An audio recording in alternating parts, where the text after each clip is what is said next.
written by George Orwell. George Orwell. Let's start with some tapping.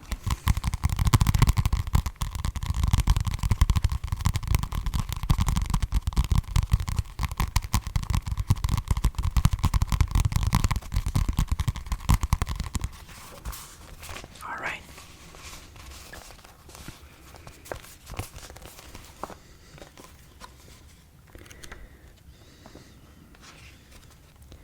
That book is pretty old now. I've studied it when I was in high school, I think. Yeah.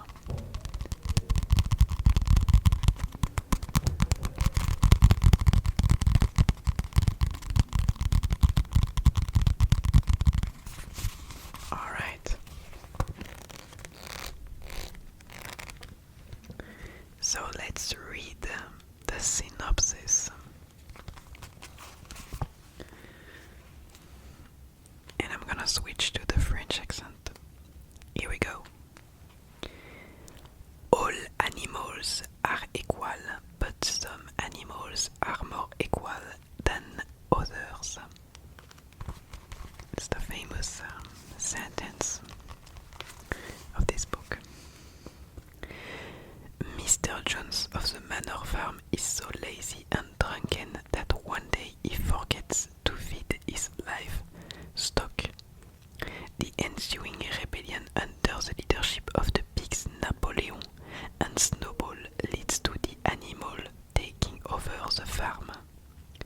Vowing to eliminate the terrible iniquities of the farmyard, the renamed animal farm is organized to benefit all who walk on four legs. But as time passes, the ideals of the rebellion are corrupted, then forgotten, and something new and unexpected emerges.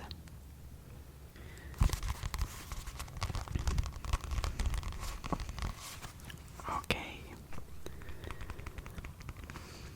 And it's written, Animal Farm, the history of a revolution that went wrong, is George Orwell's brilliant satire on the corrupting influence of power.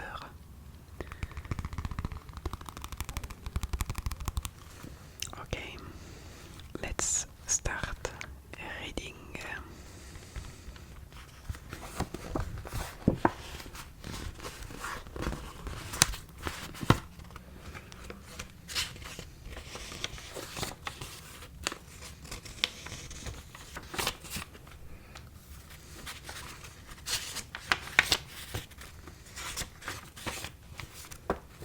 Okay, there's a lot of writings on it,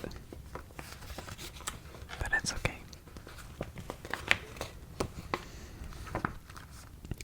Okay, so chapter 1. Mr. Jones of the Manor Farm had locked the hen houses for the night, but was too drunk to remember to shut the pop holes.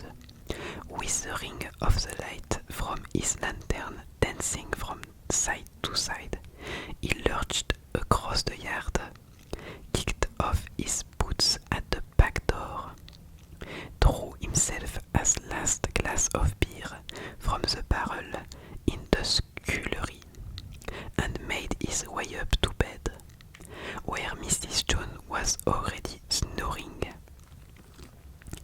As soon as the light in the bedroom went out, there was a stirring and fluttering all through the farm buildings.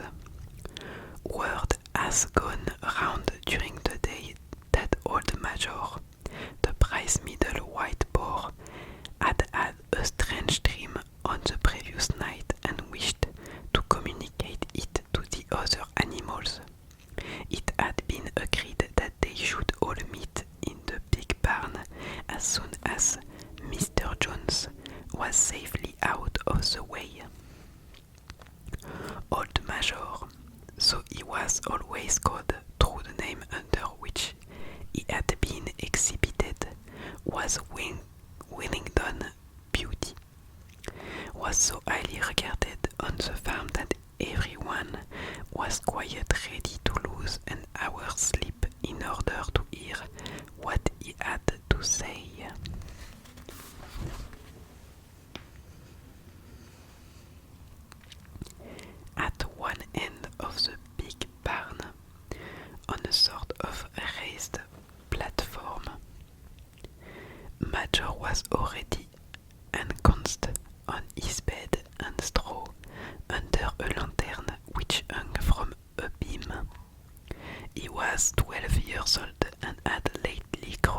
fluttered up to the rafter.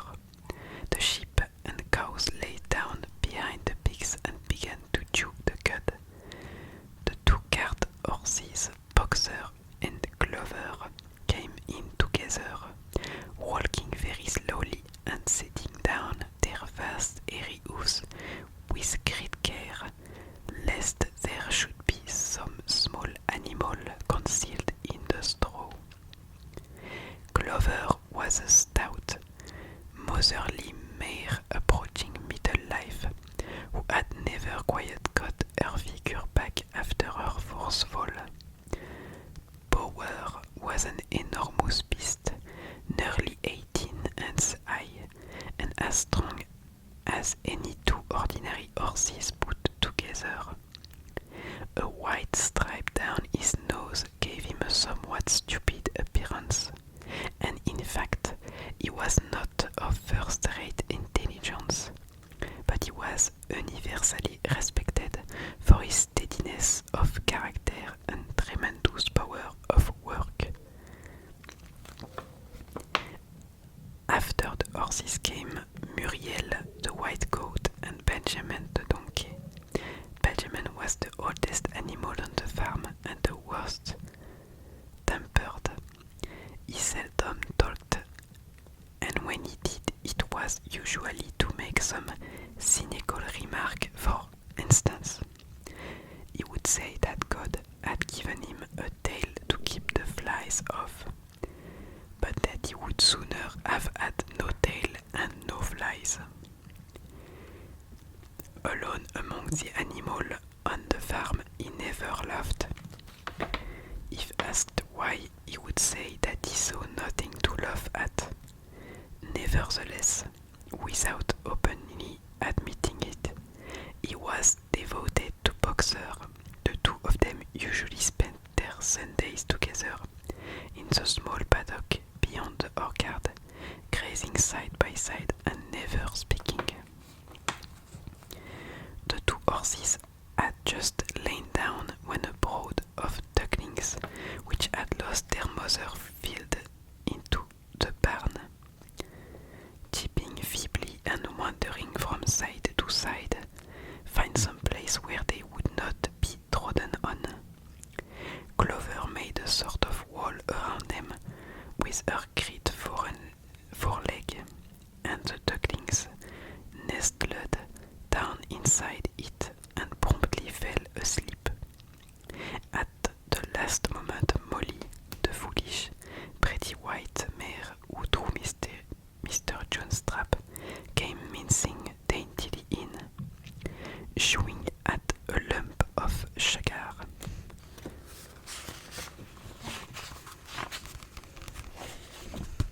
Alright, coffee time. Let's go.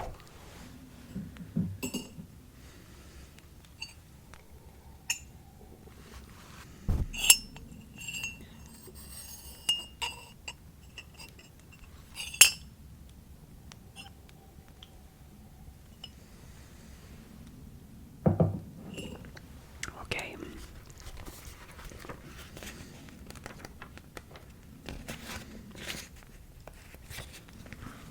Let's continue.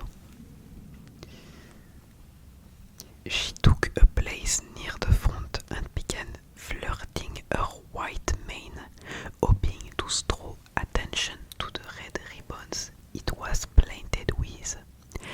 Last of all came the cat, who looked around as usual for the warmest place and finally squeezed herself in between Boxer and Clover.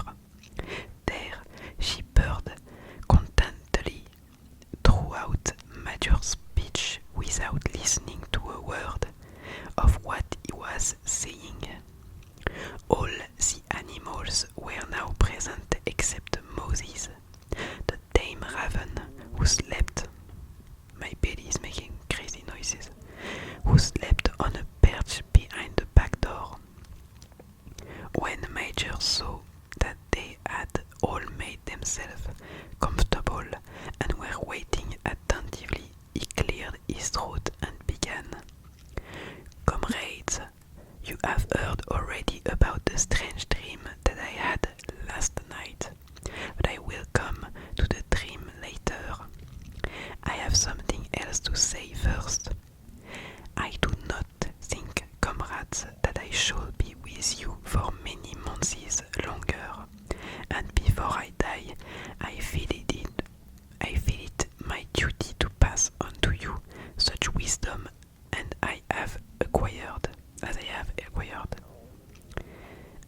had a long life.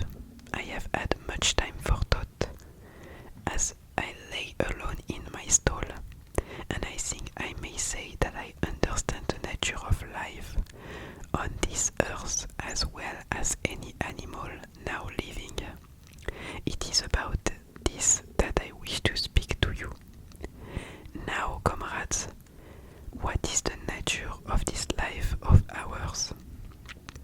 Let us face it, our lives are miserable, laborious and short. We are born, we are given just so much food as will keep the breath in our bodies, and those of us who are capable of it are forced to work to the last atom of our strength, and the very instant that our usefulness has come to an end, we are slaughtered with hideous cruelty.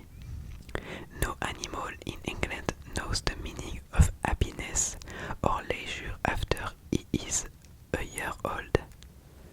No animal in England is free. The life of an animal is misery and slavery. That is the plain truth. But is this simply part of the order of nature? Is it because this land of ours is so poor that it cannot afford a decent life to those who dwell upon it? No, comrades.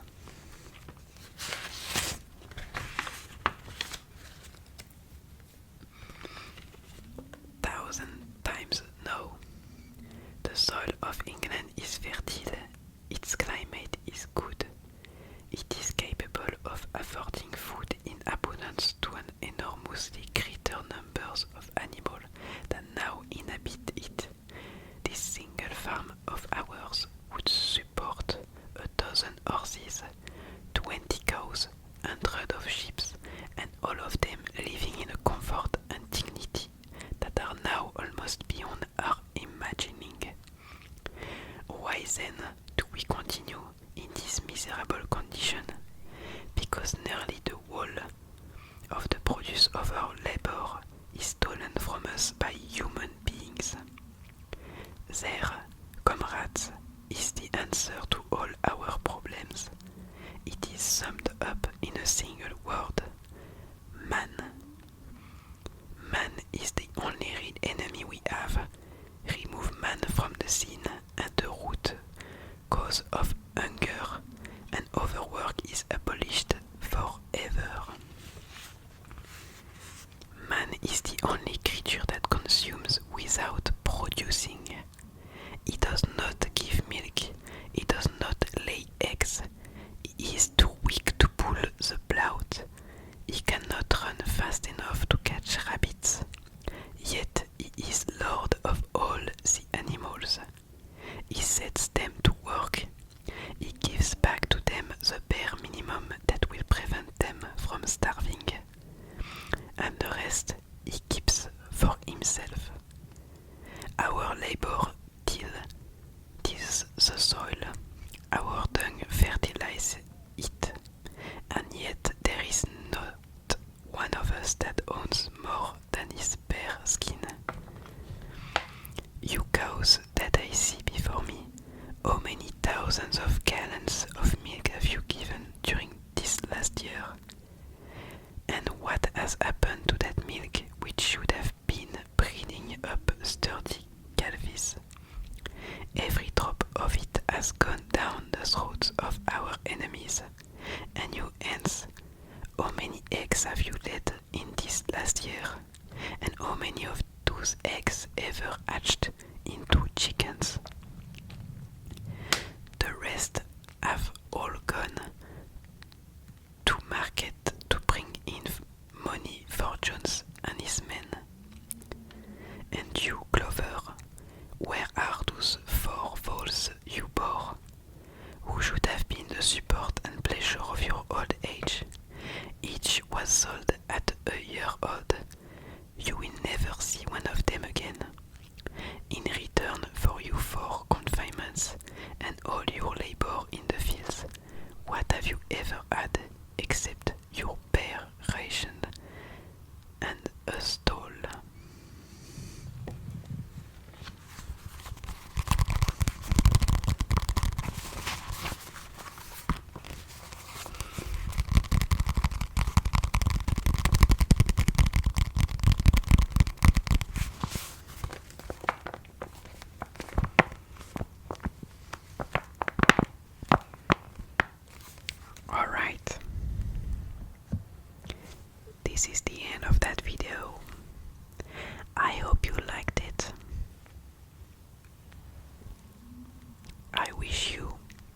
a great night.